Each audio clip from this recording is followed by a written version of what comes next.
말씀 모시겠습니다. 하나님 말씀은 베드로전서 2장 11절 말씀입니다. 신약성경 379페이지, 신약성경 379페이지입니다. 베드로전서 2장 11절 말씀 다 찾으셨으면 제가 봉독하겠습니다. 사랑하는 자들아, 거류민과 나그네 같은 너희를 권하노니 영혼을 거스려 싸우는 육체의 정욕을 제어하라. 아멘. 오늘 우리가 기독교 강요 2권 제10장 7절부터 14절까지 보도록 하겠습니다. 구약 족장들의 신뢰를 근거로 살펴본 구약 백성들의 소망의 목표라는 부분을 살펴보도록 하겠습니다. 우리가 이 기독교 강요를 살펴보다 보면 칼빈의 논증이 지나치게 좀 이성적인 것이 아닌가라고 하는 질문을 던지게 됩니다. 실제로 순복음 같은 그 오순절 교단, 그렇지 않으면 약간 신비주의를 추구하는 그런 교회들 같은 경우에는 이 장로교회의 이 가르침에 관해서 너무 영적이보다는 너무 이성적이다, 너무 학적이다, 너무 지적이다라고 하는 말로 공격하기를 상당히 좋아합니다. 자, 그런데 여러분들이 이러한 이 장로교 신학의 접근, 특히 이제 칼빈의 이 성경을 접근하는 방식에 관해서 너무 이성적인 것이 과연 비성경적인 것인가 라고 하는 부분에 관해서 우리가 질문을 던질 필요성이 있습니다. 실제로 우린 하나님의 속성에 관해서 우리는 뭐라 그러죠? 하나님은 이성적이신 분이시라는 것에 관해서 우리는 많이 들어서 우리 이제 동의를 합니다. 어느 누구도 우리 교인들 가운데 그것을 부정하는 사람은 없습니다. 자, 그런데 우리는 이 부분에 관해서 좀 더 자세하게 이 부분을 살펴봐야 될 필요성이 있습니다. 우리의 신앙이 여러분 이렇습니다. 이성적으로 논증하지 않더라도 여러분들 변화될 수 있겠지요. 그렇습니까? 안 그렇습니까? 그렇습니다, 여러분. 왜 갑자기 얼음땡처럼 갑자기 딱 얼어서 표정이 없어집니까? 성령께서 원하시면 여러분 어떤 이성적인 논증을 막 꼼꼼하게 하지 않아도 그냥 별 볼 일 없는 설교 듣더라도 또는 뭐 앞뒤 어떤 논증 같은 거 없이 예수 믿으면 천당 갑니다, 이런 얘기만 듣고서도 여러분들 변화될 수 있다는 거예요. 여러분들 구원받을 수 있어요. 실제로 우리 한국 초대교회 당시에 최건능 목사님이 길거리 다니면서 뭐라고 전도했습니까? 뭐 복음을 장황하게 설명하지 않고 예수 천당 불신종만 외쳤는데 예수 믿고 거듭난 사람들이 얼마나 많은지 모른단 말이에요. 왜 그렇죠? 거듭나게 하시는 분은 성령님이시기 때문에 그렇습니다. 여러분들이 성경의 가르침을 논리적이고 이성적으로 설명을 했다고 해서 거듭나는 것이 절대로 아닙니다. 제가 아무리 설교를 잘한다고 해서 여러분들이 거듭나는 거 아니에요. 제가 아무리 설교를 이성적으로 여러분들이 빠져나갈 구멍 없이 여러분들한테 설교를 했다고 해서 여러분들이 거듭나느냐? 절대로 그렇지 않습니다. 그것은 전적으로 성령님의 주권입니다. 자, 그런데 그럼에도 불구하고 왜 설교를 할 때 이렇게 이성적인 논증을 해야만 하겠습니까? 그 이유는 여기 있습니다. 여러분들이 하나님의 심판대 앞에 섰을 때에, 이건 제가 하는 말이 아니라 바울이 로마서 1장에서 한 말입니다. 핑계치 못하게 하기 위해서입니다. 핑계치 못하게 하기 위해서. 자, 우리는 하나님의 심판대 앞에 서면 여러 가지로 하나님 앞에 변론하려고 합니다. 저 몰라서 그랬는데요, 이해하지 못해서 그랬는데요, 뭐 여러 가지 말로, 또는 우리는 이렇게 얘기할 수 있습니다. 이런 말을 하도록 어떤 근거를 제시하는 사람은 상당히 잘못된 설교자입니다. 뭐냐면 이성적으로 타당성이 없어서 그런 것들. 자, 그런데 바울이 로마서 1장에서 뭐라고 얘기했냐면 너희들이 하늘의 천하 만물을 보라. 이것만 보더라도 너희들이 하나님 앞에서 뭐예요? 핑계치 못할 것이다 라고 얘기했다는 사실입니다. 자, 그런데 어떻게 우리가 핑계치 못하느냐? 여러분들 어딜 보셔야 되면 아주 중요한 구절을 한번 보시도록 하겠습니다. 여러분 유다서 한번 보시기 바랍니다. 가론 유다 쓴 거 아닙니다. 유다서 1장 10절 말씀 한번 보시기 바랍니다.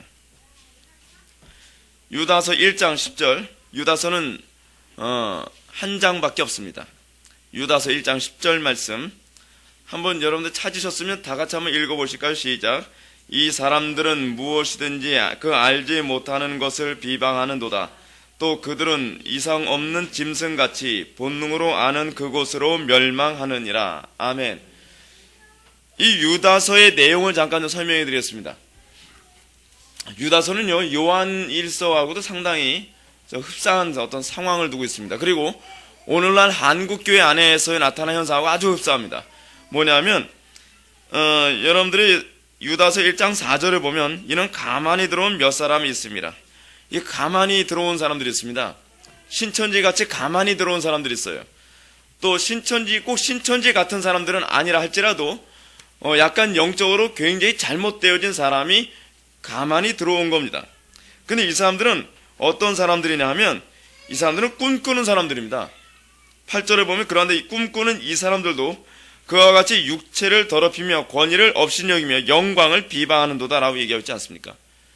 이 사람들은 꿈꾸는 사람들입니다. 꿈꾸는 사람들이다 보니까 어떻게 해요?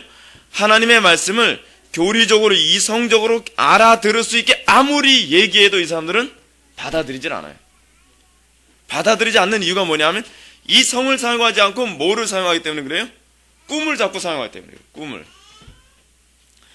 그러다 보니까 이 사람들에 관해서 이 유다는 뭐라고 얘기하냐면 이성 없는 짐승같이 본능으로 하는 그곳으로 멸망한다고 얘기하고 있습니다. 이성 없는 짐승이라는 이 표현은 무슨 표현이냐 하면 이성을 사용하기 싫어한다는 얘기입니다. 이성을 사용하기 싫어하고 뭘 가지고서 자기의 신앙생활을 주로 추구하냐면 본능으로 하는 것. 여러분, 우리 육체의 본능으로 하는 것은 과연 무엇입니까? 하나님을 대적하는 것밖에는 알고 있지 않습니다. 하나님의 진리의 말씀을 거역하는 것밖에는 알지 못합니다. 그렇지 않습니까? 그러니까 자기의 편한 대로 자기가 추측하면서 신앙생활하는 겁니다. 이런 사람들의 특징은 뭐냐면 이성으로도 부인할 수 없는 말을 아무리 가르쳐도 그 사람들은 그 이성으로 타당한 말을 듣고서도 이성적으로는 맞는데 어떻게 해요? 현실을 갖다 붙입니다.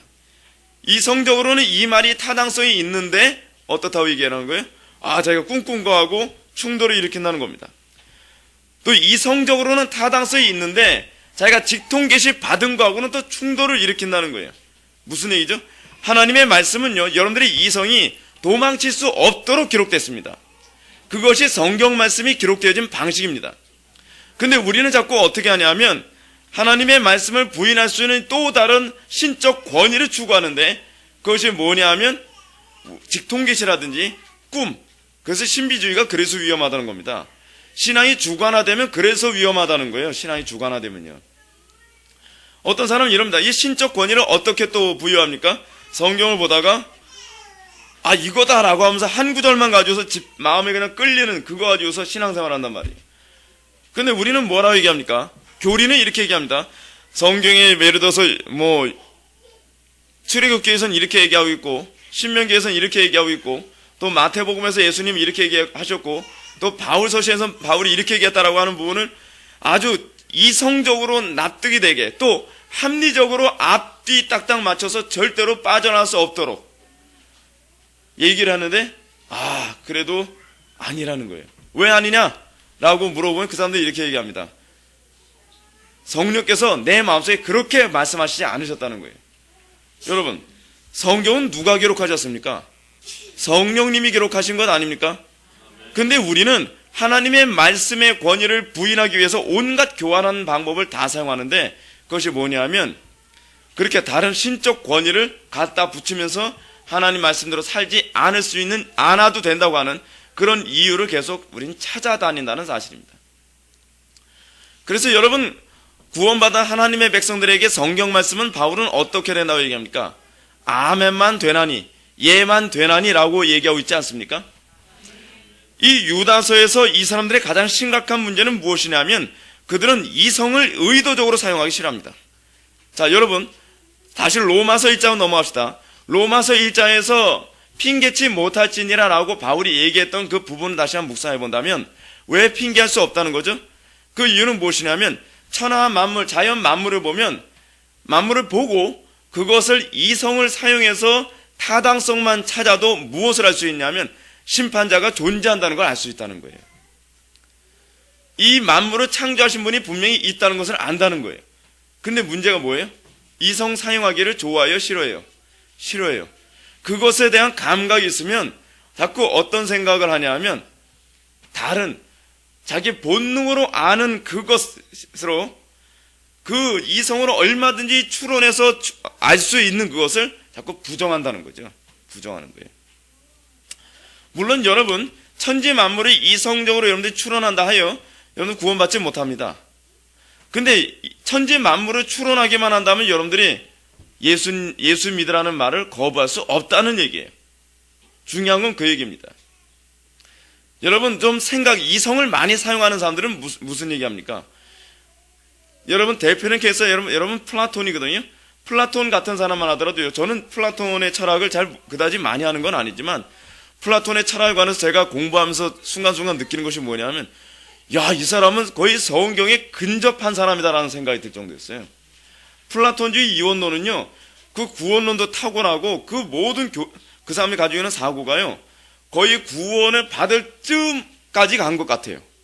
굉장히 묵상이 깊어요. 그래서 그는 신의 존재까지도 어느 정도 인정한다는 말이에요. 그거 왜 그래요? 이성을 사용하면 가능하단 말이에요. 이성을 사용하면. 근데 문제는 뭐예요? 구원 받는 것은 그걸 안 되고 결국 이성을 사용하면 어떻게 돼요? 예수 믿어야만 구원받는다는 말에 동의할 수밖에 없다는 거예요. 근데 여러분, 오늘날 여러분들 보십시오. 제가 교회 안에서 이런 걸 많이 봅니다. 예를 들어서 CCM, CCD가 비성경적이다라는 것을 입증하는 걸요. 뭐 성경 구절까지 굳이 들 필요도 없습니다. 그냥 이성에만 조금 호소해도 얼마든지 설득이 가능하죠. 예를 들어서 하나님을 예배하고 찬양하는데 그렇게 광적으로 춤추고 막 바닥에서 뒹굴뒹굴 구르고 힙합 댄스 추면서 과연 하나님께 찬양이 되겠냐? 좀 합리적으로 생각해봐라. 좀 이성적으로라도 생각해봐라. 그러면요. 그 다음부터는 생각을 안 해요. 그러면서 어떻게 해요? 이 성경 말씀처럼요. 마치 이성 없는 짐승같이 본능으로 하는 그것으로 스스로 멸망 향해 달려간단 말이에요. 그런데 흥미로운 것은 뭐냐면 불신자들에게 불신자들이 이성에게 호소를 하면서 당신 같으면 교회 안에서 저렇게 막 힙합 댄스 추면서 저렇게 현란하게 춤추는 거하고 정말 저렇게 경건의 예배 드리는 거하고 어느 쪽에 하나님이 더 기뻐하실 것 같습니까? 라고 물어본다면 뻔합니다. 예. 안 믿는 사람들도 교회 안에서 힙합 댄스 추고 뭐하고 하는 것에 대해서 상식적으로 납득이 안 간다는 거예요. 오늘날 가장 이성이 마비되었다라고 손가락질 받는 계층이 어느 계층이냐면 기독교인이란 말이죠. 기독교인들. 왜 그렇죠? 그 이유는 여기에 있어요. 여러분들이 예수를 믿겠다고 이 자리에 앉아 있습니다. 근데 여러분들 하나님 말씀에 굴복할 의지가 없이 앉아 있을 경우에는 이성을 사용하면 계속 괴로운 거예요. 계속 괴로우니까 어떻게 해요? 이성의 스위치를 오프 시켜버린 거죠. 꺼버리는 거예요, 그냥. 그래야 여러분들이 교회에서 신앙생활하기가 속 편한 거예요. 마음 편한 거예요. 그러다 보니까 안 믿는 사람들도 납득할 수 없는 부도덕함을 가지면서도 뭐라고 얘기하냐면 천국 갈 수 있다라고 얘기했다는 사실이죠. 안 믿는 사람들조차 상식적으로 납득이 안 간다는 얘기입니다. 여러분, 교회사적으로도 제가 많이 호소를 합니다. 그리고 성경적으로도 제가 많이 호소했습니다. 교리적으로도 여러분한테 많이 호소했습니다. 여러분들은 이제 우리가 거룩하지 않은 사람은 결코 하나님 나라에 들어갈 수 없다는 것을 우리는 알 수 있게 됐습니다. 저는 상식적인 노선에서도 많이 설득을 했습니다. 자, 그런 차원에서 칼빈도 동일한 방법을 사용하고 있습니다.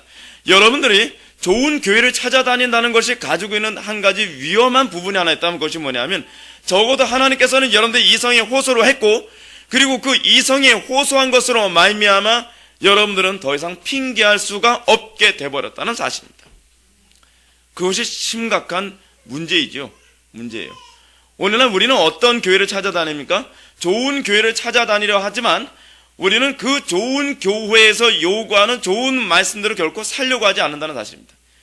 좋은 교회에서 요구하는 그 말씀을 살지 않기 위해서 우리는 이성 없는 짐승처럼 본능으로 아는 그것으로 멸망하는 쪽으로 달려가는 것을 우리는 선택하고 있다는 사실입니다. 그렇기 때문에 여러분들 이 유다서가 굉장히 심각한 말씀인데요.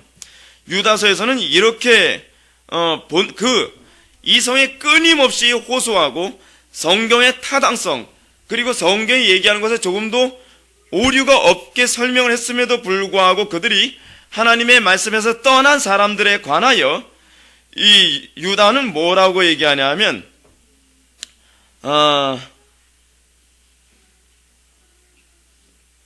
23절 보면 또 어떤 자를 불에서 끌어내어 구원하라. 또 어떤 자를 그 육체로 더럽힌 옷까지도 미워하되 두려움으로 긍휼히 여기라. 이런 얘기가 나옵니다. 무슨 얘기죠? 또 어떤 자를 그 육체로 더럽힌 옷까지도 미워하되 라고 한 얘기는 무엇이냐면 상종도 하지 말고 더 이상 설득도 하려 들지 말라는 얘기입니다. 예. 왜요? 그들은 몰라서 하나님의 말씀을 떠난 것이 아니라는 거예요. 그죠? 그들이 떠난 것은 하나님의 말씀의 이성적 타당성을 이미 다 들었음에도 불구하고 그들이 떠나버렸기 때문에 더 이상 이 유다 공동체에서 떠난 이들을 붙잡으려 들지 말라고 얘기하는 것입니다. 물론 뭐 이런 비슷한 얘기는 요한 2서인가요? 3서인가요? 거기서도 그대로 나오고 있습니다. 요한 3서로 제가 기억을 하는데 요한은 무슨 얘기까지 하고 있냐면 이런 사람 위해서 나는 너희들에게 기도하라고 요구하지 않겠다라고 하는 말까지도 나오고 있습니다. 그죠? 기도하지 말라는 얘기는 아닙니다. 그러나 기도할 당위성에 관해서는 내가 너희들한테 얘기하지 않겠다라고 얘기하는 거예요. 그만큼 여러분, 우리가 우리의 이성에 호소하는 이 문제가 굉장히 중요한 문제라는 것을 알 수 있습니다.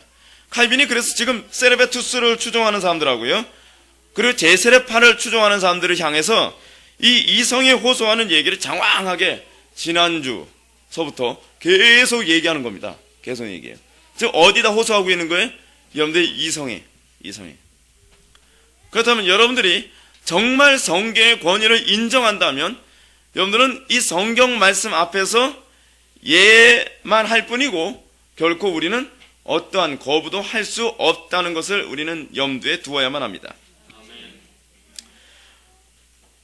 칼빈은 지난 시간에 이어서 구약시대 성도들도 동일하게 예수를 믿음으로 구원받았다는 것을 계속 논증하고자 합니다. 왜냐하면 구약시대 사람들은 예수를 믿음으로 구원받은 것이 아니다.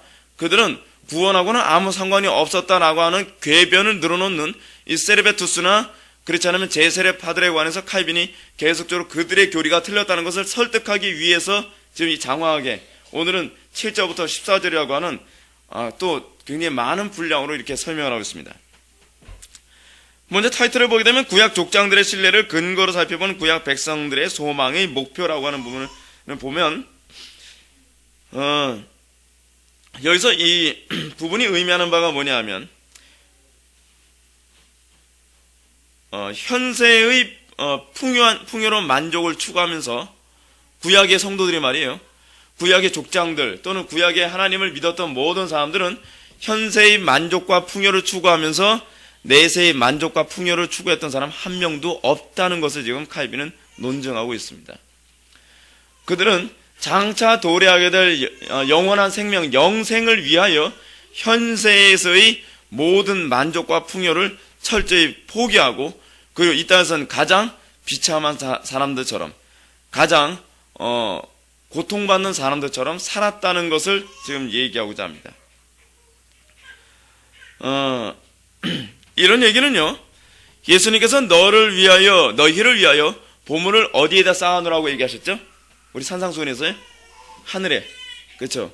보화를 하늘에 쌓아놓으라라고 하셨던 이 가르침과도 일치합니다. 자, 이건 또 제가 여러분들의 이성과 합리성과 타당성에 또 호소하고자 하는 겁니다. 이건 예수님의 가르침이기도 하고요. 여러분, 우리가 풍요로운 미래를 살기 위해서 오늘 현재 자기에게 주어진 돈을 자기가 쓰고 싶은 대로 펑펑 쓰면서 우리가 미래를 보장할 수 있겠습니까? 못하죠? 여러분, 노후 대책 하시는 분 있죠? 그 애 보지 마시고 절 보십시오. 예, 제가 설교 안 합니다. 그 노후 대책을 하는 사람들이요, 젊었을 때 돈 쓸 거 다 쓰면서 노후 대책하지 않죠? 노년의 삶을 위해서 그 사람들은 쓰고 싶은 것 허리띠 졸라 매가면서 삽니다. 그죠? 어떻게 해요? 자기가 사 먹고 싶은 거, 자기가 사고 싶은 차, 자기가 의리의리한 집, 그런 거 다 포기하고 저축을 해둡니다. 마치 개미처럼 말이죠. 그리고 나서 자기가 기력이 없어서 자기가 돈 벌 수 없는 때가 됐을 때에 비로소 그 돈의 이자를 타먹으면서 노년의 삶을 우리는 살아가지 않습니까? 자기가 자기의 삶을 유지할 수 없을 때. 자, 이것은요, 일반 은총적 차원에서 우리의 특별 은총을 이야기하는 가르침입니다. 제가 여러분한테 다시 말씀드린다면, 여러분들이 날마다 여러분들 삶 속에서 보화를 하늘에 쌓아놓는 삶을 여러분들이 살지 않는다면, 여러분들은 영원한 그 내세 가운데 여러분들이 돌아갈 때에 여러분들이 그곳에서 보화를 누리면서 살 생각은 조금 도 하지 말라는 겁니다. 여러분들 가장 큰 보화가 뭐입니까? 생명 아닙니까? 여러분들 생명을 하늘에 쌓아놓는 삶을 사십시오. 이 땅에서 누릴 생각 다 하지 마십시오. 네. 그렇다고 해서 여러분 고행주의로 살아가는 것이 성경적이라는 것은 아닙니다. 우리는 날마다 그냥 인상 팍 찡그리고 고행하는 것처럼 살라는 얘기가 아니라 하나님께서 여러분들에게 풍요와 기쁨과 만족을 하나님의 말씀대로 사는 가운데 주시는 것은 얼마든지 누리십시오. 그것은 결코 비성경적이지 않습니다. 그러나 문제는 무엇이냐면 여러분들이 이 땅에서 마치 꼭 이런 거죠. 안 믿는 사람들이 간음하는 이유가 어디 있습니까? 제가 요번에 이발하면서 이발소에 딱 앉아 있었더니 그 이발소에 TV가 나오는데요. TV에서 이런 얘기가 나왔어요. 무슨 얘기냐면 요즘 이혼을 자기도 모르게 이혼이 되어지는 그런 사건이 굉장히 많이 생긴대요. 여러분 그런 기사 여러분 들어보셨습니까? 하룻밤 자고 일어났더니 외국 출장 나간 남편과 아울러 남편에 의해서 뭔가 통지서가 날라왔는데 이혼 통지서가 날라온 거예요. 자기 도장에 찍힌 거예요.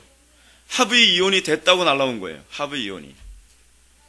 그러니까 그 여자가 얼마나 황당하겠어요. 첫 번째 사건 패스 지나가고 두 번째 사건 요번엔 남편이 이혼을 당한 거예요. 남편이 이혼 당했는데 다 큰 딸 한 7살 된 딸 하나가 있는데도 아내가 다른 데 가서 그렇게 합법적으로요 이혼 수속을 어떻게 다 밟은 거예요. 근데 그렇게 사기 이혼을 할 수 있도록 뭐 도와주는 뭐 브로커들이 있나 봐요. 그런 식으로 하면서 사는 이유가 무엇입니까? 여러분 왜 우리는 하나님의 법대로 살지 않고 그런 식으로 살죠? 그 이유가 어디 있죠? 그래야 자기가 이 땅에서 누릴 거 다 누리니까. 그죠? 이 남자 보니까 이 남자하고 또 살고 싶거든요. 근데 이혼을 안 해줄 것 같은 거예요. 그러니까 그렇게 사기 이혼까지 하고 말이에요.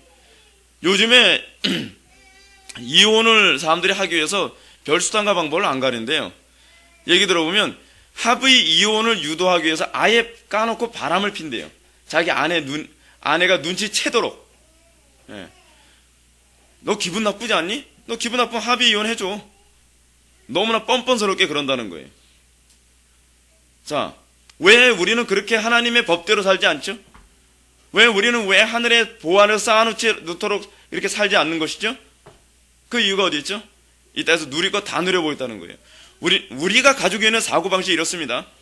우리는 마치요 이렇게 살려고 합니다. 이 땅의 인생 얼마 안 되니 이 땅에 사는 인생 동안에 남들 누려보는 거 다 누려보자. 그래서 요즘 여러분들에게 나타나는 특징이 하나 이겁니다. 누가 뭐 맛있는 거 먹어봤다 그러면 그거 먹으려고 경상도까지 내려가는 거예요. 그 한 끼니 음식 먹어보려고요. 남들 누려본 거 다 누려보겠다는 거예요. 남들이 어디 해외여행 갔다 왔다 그러면 자기도 누려보고 싶다는 거예요. 자기도 누려보고 싶다는 거예요. 그 해외여행 다 가는 거예요. 해외여행. 이 땅에서 아쉬울 것 없이 누릴 것 다 누려보고 살겠다는 거예요. 그러다 보니까 여러분 연예계는 어떻습니까? 연예계는 이쁜 여자, 이쁜 남자들끼리 다 모여있는 것 아닙니까? 선녀들이 다 모여있는 거예요. 이혼을 밥 먹듯이 해요. 왜냐하면 이 여자가 주는 즐거움이 있는데 또 저 여자가 주는 즐거움은 또 다른 거예요. 그러니까 또 저 여자하고도 또 살아보고 또 저 여자하고 또 살다 보니까 또 다른 여자가 주는 또 즐거움이 있는 거예요. 이것저것 다 누려본. 우리가 죄를 지으면서 사는 이유, 우리가 영원한 내세에 대해서 우리가 이성의 스위치를 꺼놓고 살려고 하는 이유가 무엇이냐면 누려볼 거 다 누려가면서 살겠다는 거예요. 그래서 어떻게 해요? 남들이 좋은 옷 입고 다닌다면 다 좋은 옷 입으면서 살려고 하는 거예요. 예. 여러분 유행에 민감하다는 게 그게 바로 그런 심리에서 나온 겁니다. 그런 심리에서요. 남들이 누리는 대로 살고 싶으면 남들이 누리는 대로요. 그죠? 남들이 이런 옷 입고 있으면 그런 옷 입으면서 누리고 싶다는 거예요. 그죠? 남들이 좋은 집에 살고 있으면 빚을 내서라도 그 좋은 집에서 누려보면서 살고 싶다는 거예요. 예. 그러면서 어떻게 해요? 불법을 자꾸 자행하는 거죠. 불법을요. 예. 그럼으로써 우리는 어떻게 해요? 하늘에 저축하듯이 사는 것이 아니라 이 땅에 쓸 것 다 쓰면서 살겠다는 거죠.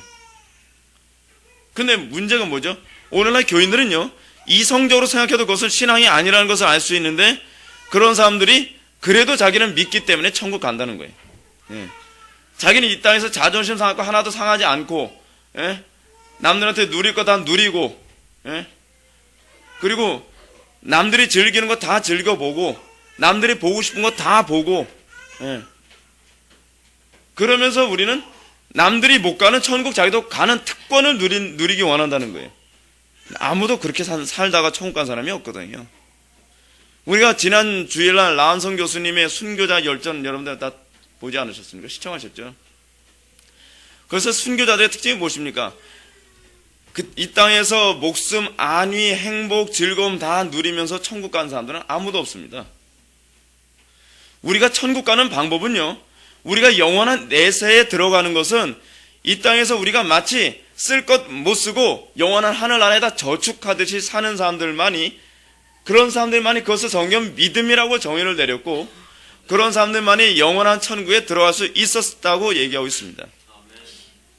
우리가 사춘기 청소년들 가르칠 때 뭘 해야 됩니까? 누릴 거 다 누리면 사는 거 아니라는 거 가르쳐야만 합니다. 그렇지 않으면요, 우리가 그걸 가르치지 않으면 우리 아이들은 죄 안 짓고서 살 재간이 없습니다. 예.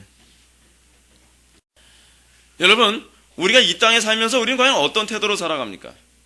지금 우리가 오늘 칼빈의 조상들, 우리 신앙의 조상들이 과연 어떻게 살았는가를 지금 얘기하는데요. 그 얘기하는 사람들 중에서 첫 번째로 얘기하는 사람이 누구냐면 아담이 나오고, 그 다음에 쭉 나오게 됩니다. 먼저 한번 그런 부분 한번 볼까요? 여러분 10절 한번 보시겠습니다. 옛 조상들이 당한 고난. 아담은 잃어버린 자신의 행복을 기억하게 만들어 이렇게 괴로움을 느끼는 상태에서 고된 수고를 통해서 자기의 필요를 겨우 찾다. 아담에 대해서는 별로 얘기하지 않겠습니다. 근데 노아부터 얘기하고 싶어요, 저는요.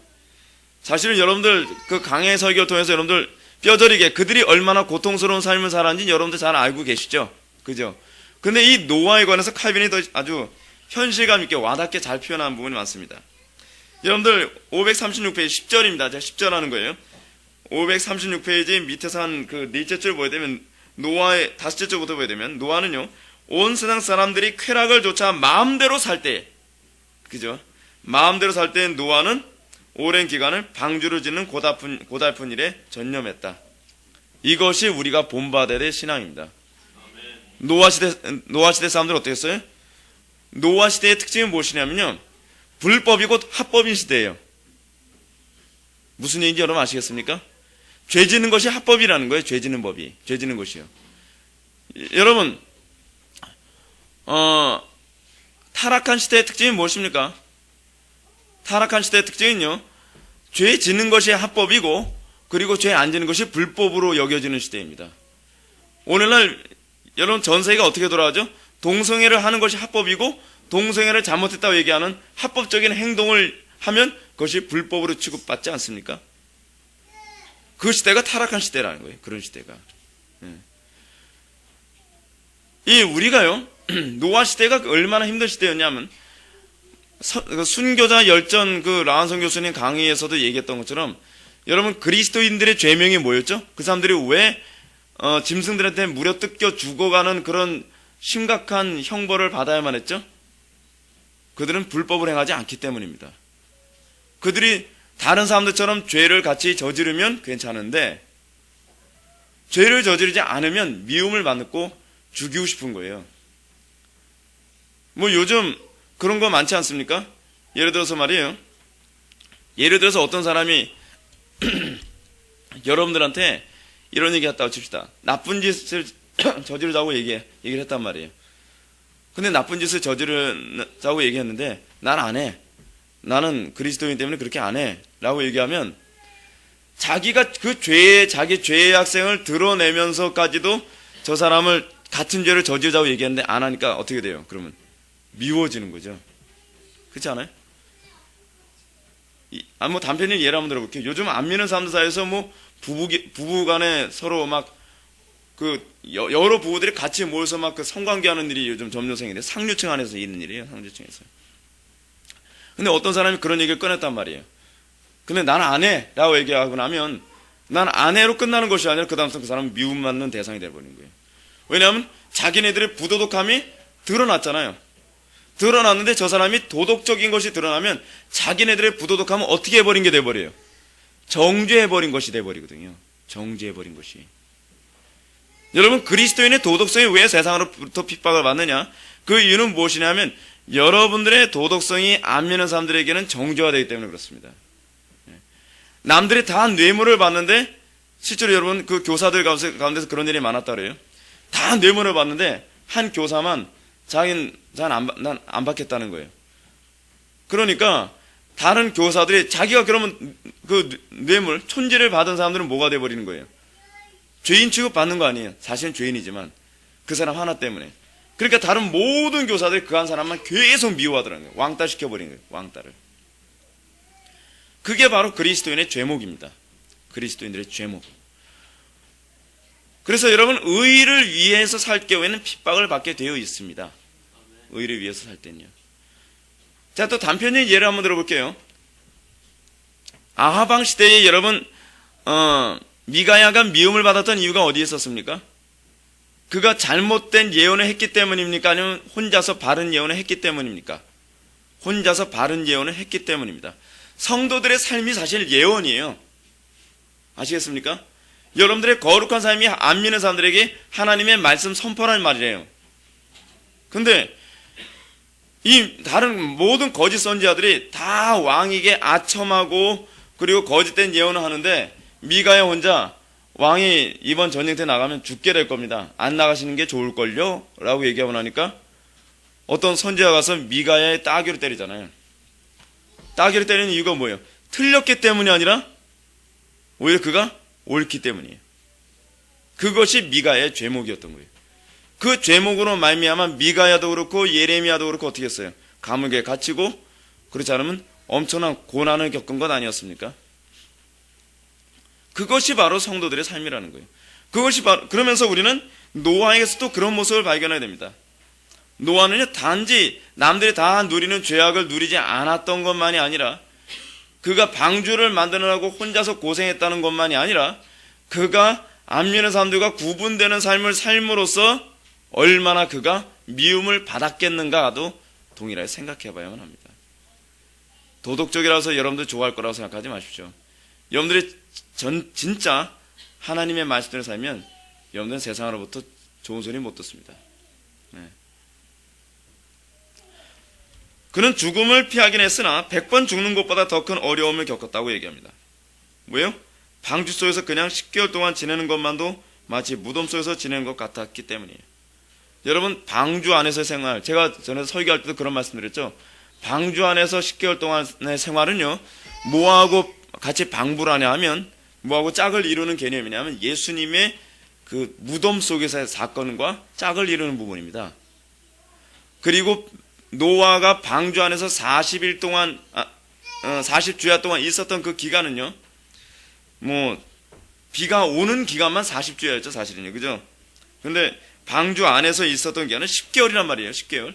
그 기간은 무엇과 방불한 기간이냐면 요나가 물고기 뱃속에 있는 시간, 그 개념하고 방불하는 개념입니다. 그럼 여러분 왜 감옥에서의 형벌이 왜 그토록 고통스러운 거죠? 돌아다니지 못하게 하는 거잖아요. 가둬놓기 때문에 괴로운 거 아니에요? 가둬놓기 때문에. 근데 여러분, 노아가 방주를 만들어서 생명을 건졌다라고 여러분도 그것만 생각하고 야, 이 사람 복 받았다라고 생각할지 모르지만 그 사람은 자처해서 감옥에 들어간 겁니다. 자처했어요. 근데 그 감옥 안에 뭐가 있어요? 짐승들 잔뜩이잖아요. 짐승. 그 짐승들 똥 오줌 냄새가 보통 심하겠습니까? 여러분, 그렇다고 여러분 정말 우리는 이 묵상이 많이 필요한데요. 이런 것이 이제 묵상을 필요로 하는 거예요. 여러분, 집안에서 개 한 마리 키우는데 여러분 맨날 목욕시키죠? 예. 쫑 이리 와. 너 오늘 목욕 안 했구나. 아, 냄새. 그러면서 뭐 비누로 막 빡빡 닦지 않습니까? 그래서 다 드라이로 다 말리고요. 왜 말려요? 왜 그렇게 해요? 냄새가 나니까. 이 요만한 한 끼니 그릇 정도밖에 안 되는 녀석도 냄새가 그렇게 나는데 개, 돼지, 뭐 코끼리, 뭐 사자 그런 짐승들이 온통 다 모여가지고 말이에요. 냄새가 막 화음을 맞췄을 때는 정말 미칠 것 같은 거예요. 근데 거기다 창문이라도 많으면 얼마나 좋아요. 야, 환기시켜. 죽을 것 같다. 환기를 시키면 좋은데 창문은 몇 개밖에 없어요. only one. 딱 하나. 이 맞바람도 안 쳐요. 맞바람도. 얼마나 죽을 것 같겠어요. 그것도 10개월 동안. 10개월 동안. 목욕도 못해요. 그 안에서. 여러분, 사람들이 가장 견디기 힘든 것 중에 하나가 목욕 안 하는 거라 하잖아요. 목욕도 할 수 없어요. 뭐 목욕은 또 밖에 물이 풍부하니까 모르죠. 밖에 나와서 목욕을 했을지 비 맞으면서. 하여간 얼마나 지옥 같은 고통이었을지 여러분 알만하죠. 그것이 바로 노아가 겪었던 고통입니다. 자, 지금 칼빈이 무슨 얘기 하려고 그러는지 여러분 아십니까? 지금 칼빈은요, 노아가 방주의 생활을 통해서 목숨 건졌기 때문에 그가 구원받았다 그 얘기하려는 것이 아니라는 거예요. 그의 삶 자체는요, 계속적인 고통이었다는 거예요. 그의 삶은. 방주가 만들어져서 그 안에 들어가기 전까지도 어떻게 했어요? 몇백 년 동안 한 300년 정도 됐었죠. 그 기간의 삶도 고통이었어요. 근데 노아가 몇 년 살았죠? 960세를 살았죠. 960세. 960세인가요? 935세인가요? 정확히 제가 기억이 잘 안 나는데. 하여간 900세 넘게 살았단 말이에요. 900세 넘게 산 노아의 삶은요, 계속 고통이었어요. 고통. 자, 그렇다면 지금 칼빈이 여기서 얘기하자고 하는 것이 이겁니다. 그렇다면 하나님께서 약속하신 평화의 삶이라는 어디 있냐는 거예요. 그죠? 그에게 풍요롭고 행복한 삶을 약속하신 이 약속은 어디 있냐는 거예요. 여러분들 창세기 강의 들으면서 기억나시죠? 노아가 누구 때까지 살았어요? 누구 태어날 때까지요? 아브람 태어날 때까지 살았어요. 근데 아브람 태어날 때까지 노아가 속편하게 살았습니까? 아니요. 계속 마음고생하면서 살다가 그러다 죽은 거예요. 그렇다면 그가 소망을 가지고 산 것은 이 땅의 삶이 아니라는 거예요. 그가 소망을 가지고 산 것은 영원한 내세의 삶이었다는 거예요. 그것이 그리스도인의 삶이에요. 그리스도인은요, 죽을 때까지 끊임없이 이 땅에서의 삶에 대해서 진절머리 나는 삶. 그래서 오늘 본문처럼 무슨 삶이에요? 나그네와 객인과 같은 삶. 그렇죠? 그게 바로 성도의 삶이라는 것을 얘기합니다. 자, 아브라함 사건에 대해서 칼빈의 묵상이 얼마나 탁월한지가 잘 나옵니다.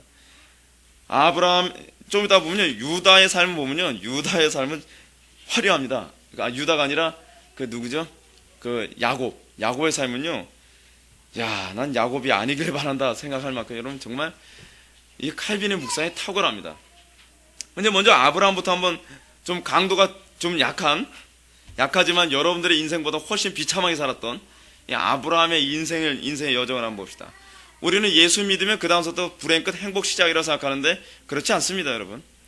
아브라함은 본토 친척 아비집을 떠났습니다. 하나님께서 본토 친척 아비집을 딱 떠나라. 그래서 그는 사람들이 보통 인생에서 가장 소중한 것들로 생각하는 것들로부터 떠나게 됐습니다. 편리하게 살 수 있는, 여러분 도시 생활을 떠난 거예요.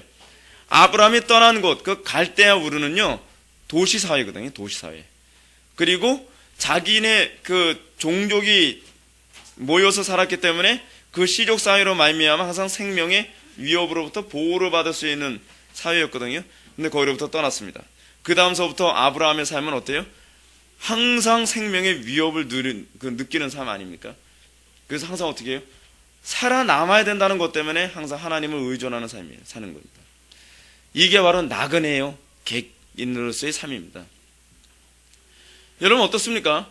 여러분 안정적인 삶을 날마다 추구하고 있습니까? 여러분 나그네처럼 살고 있습니까? 아니면 안정적인 삶을 살고 있습니까? 이 칼빈이 얘기했던 것처럼 말이죠. 아브라함은요, 그의 믿음은 신앙의 가장 훌륭한 모범으로 우리 앞에 제시되며 그는 과연 10만 명과도 맞먹는 사람이었다라고 얘기하는 것처럼 여러분들의 신앙의 내용은 아브라함의 신앙의 내용과 크든 작든 일치해야 된다는 것을 여러분 믿으시기 바랍니다. 근데 아브라함의 삶이 어때요? 항상 하나님이 의존하지 않으면 불안한 삶을 살았어요. 항상 의존하지 않으면 불안한 삶. 그래서 그는요, 기도하지 않아도 살 수 있다? 그거는 불가능한 삶입니다. 여러분, 기도 안 해도 마음 편하게 살아집니까? 기도가 잘 돼도 나는 별 다른 것도 없고, 기도가 안 돼도 난 별 다른 거 없고, 나는 기도에 별로 그 목숨 걸어야 될 이유가 모르겠다. 나는 기도가 내 자식 수능시험 볼 때만 필요하고, 그렇죠? 문제 터질 때만 필요한 게 기도다 라고 생각한다면 여러분들 신앙 정말 잘못된 겁니다. 여러분들 실제로 본토 친척 아비 집을 떠난 삶이라고 한다면 여러분들의 삶은 매 순간순간마다 아브라함처럼 하나님을 의존하지 않으면 불안해서 견딜 수 없는 삶이어야만 합니다. 그것이 본토 친척 아비 집을 떠난 삶입니다. 예. 아브라함은 그렇게 본토 친척 아비 집을 떠났습니다. 근데 문제가 뭐냐면 여러분, 우리는 이렇게 생각하지 않습니까? 하나님께서 명령하라 하신 곳, 여러분들 응답받고 직장 갔다 뭐 했다 뭐 그런 얘기하는 사람들, 또 응답받고 결혼했다 뭐 했다 하는 사람들 다 이 얘기를 항상 귀담아 들으셔야만 하는 게 바로 그겁니다. 우리가 하나님께서 명령한 데서 딱 갔더니 그 다음서부터는 이야, 이제는 뭐 물된 동산 같고 뭐 오곡이 풍성하고 적들은 하나도 없고 그냥 말뚝만 박으면 여긴 내 땅이고, 그렇게 되냔 말이에요. 그렇게 됩니까? 그렇게 안 되죠. 아브라함이 본토 친척 아비 집 떠났더니 고작 딱 떠나자마자 거기가 뭐가 생겼어요? 기근이 기다리고 있어요. 그럼 여러분도 어떻게 생각합니까? 그 신비주의자들은 이렇게 생각하잖아요. 그 사는 게 고달픈 거 보니까 그 예수 헛믿었구만. 여러분, 예수 잘 믿으면 어떻게 돼야 된다고 생각을 해요? 노예로 팔려가지 않아야 돼요. 그죠? 여러분들 예수 잘 믿으면 어떻게 돼야 돼요? 성공해야 돼요. 예수 잘 믿으면 어떻게 해야 돼요? 몸에 불구 안 돼야 돼요. 예수 잘 믿으면 어떻게 해야 돼요? 여러분들 좋은 대학 가야 돼요. 예수 잘 믿으면 어떻게 해야 돼요? 몸이 건강해야 돼. 병이 없어야 돼요. 그것이 오늘날 한국교회에서 생각하는 예수 잘 믿는 것에 대한 기준이에요. 기준. 근데 아브라함은 우리의 믿음의 소위 모델이란 말이에요. 모델.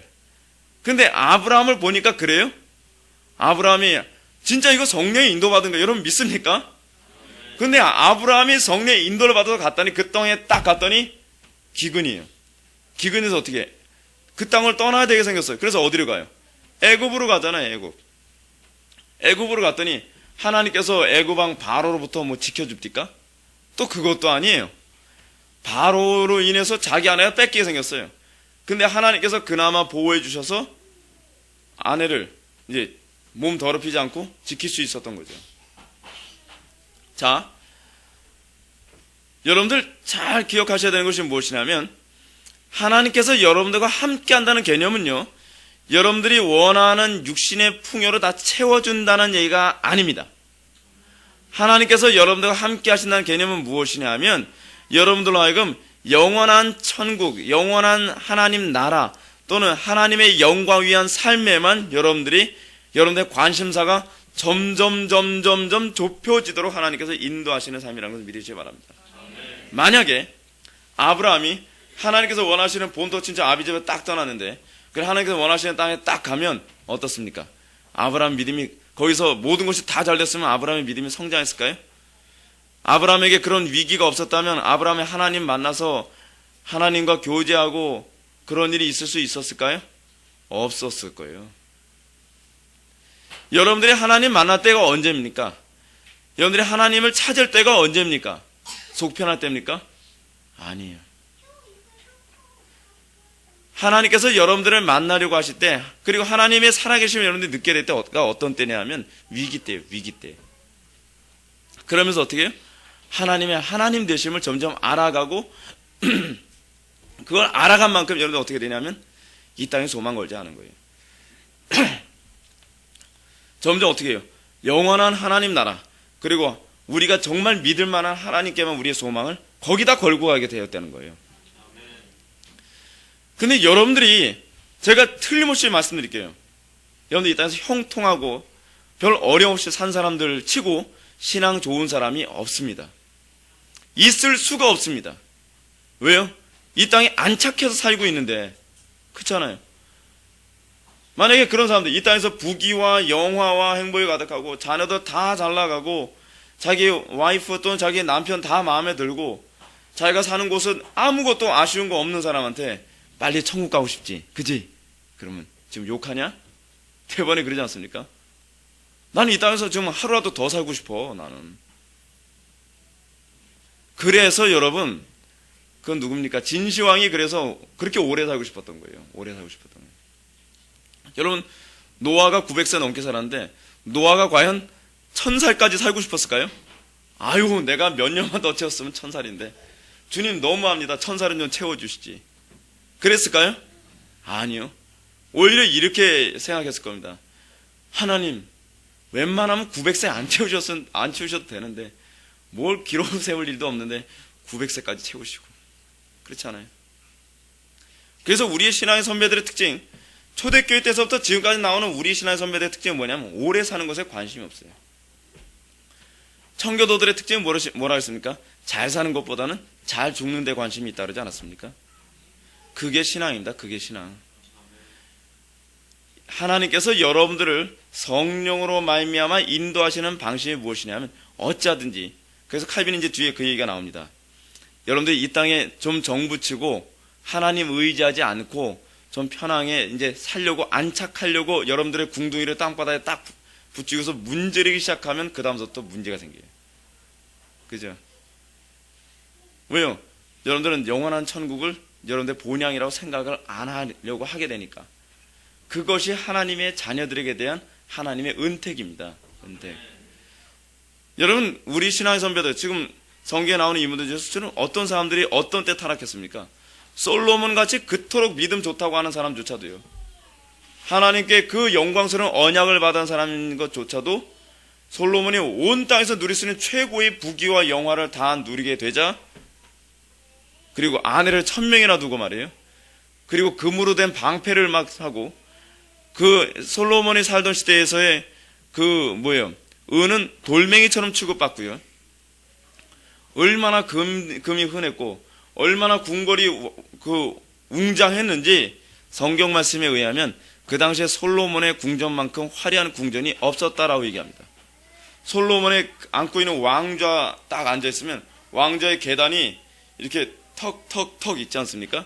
계단에 턱턱턱 있는데 그 계단 좌우 양쪽에다가 뭘 해놨냐면 사자상까지, 상한가 뭔가 그로 사자상까지 각 층마다 그 양쪽 두 마리 해가지고 8마리를 이렇게 만들어 놓고 시바 여행 와서 그냥 눈이 휘둥그레졌다는 거 아니에요.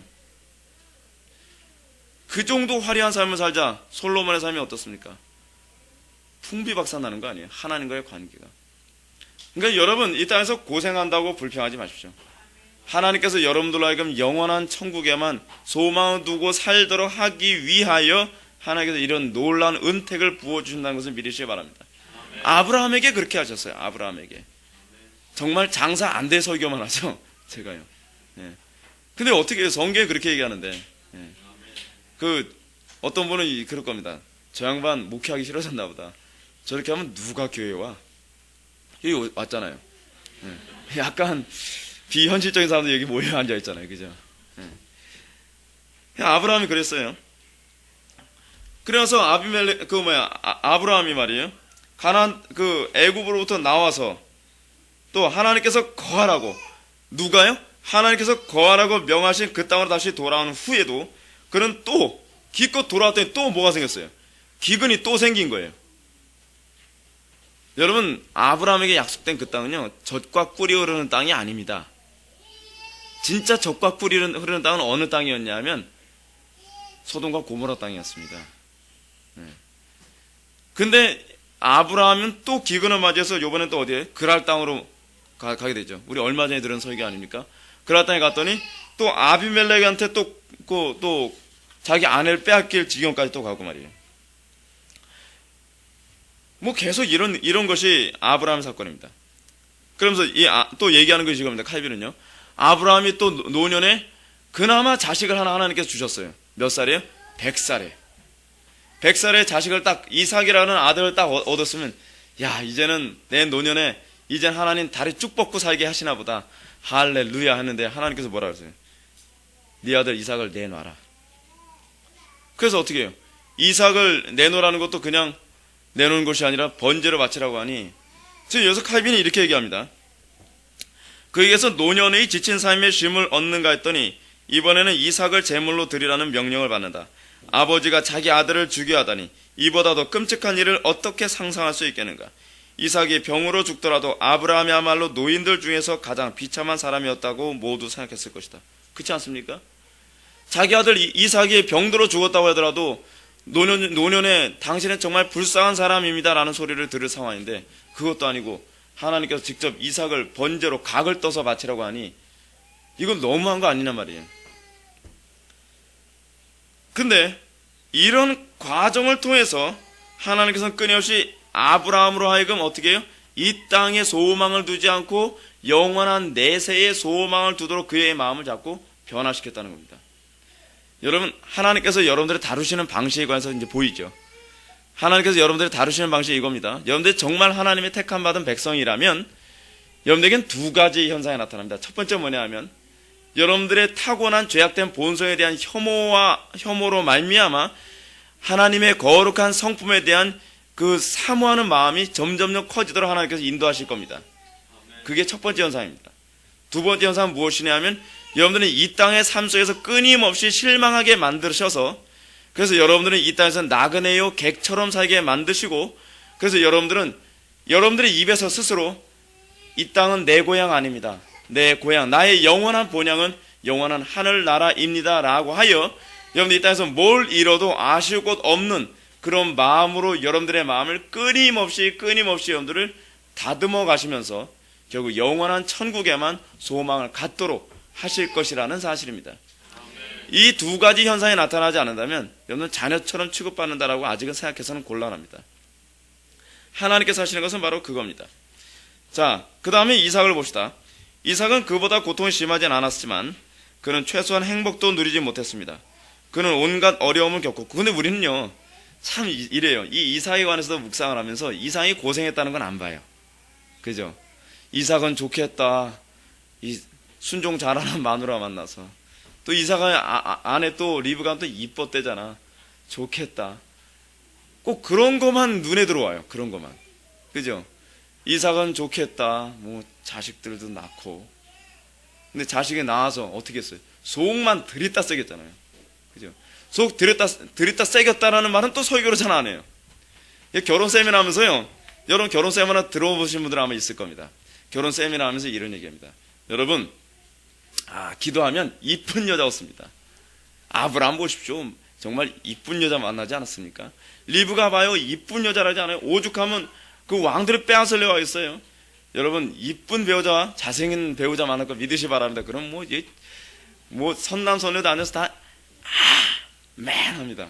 그러면 교회 안에 못생긴 자매, 못생긴 형제는 어떻게 하라고요? 소망이 없잖아요. 소망이. 그렇지 않습니까? 근데 이 리브가를 보시죠. 끊임없이 자식들 때문에 속 썩고 여러 가지 어려움의 연속입니다.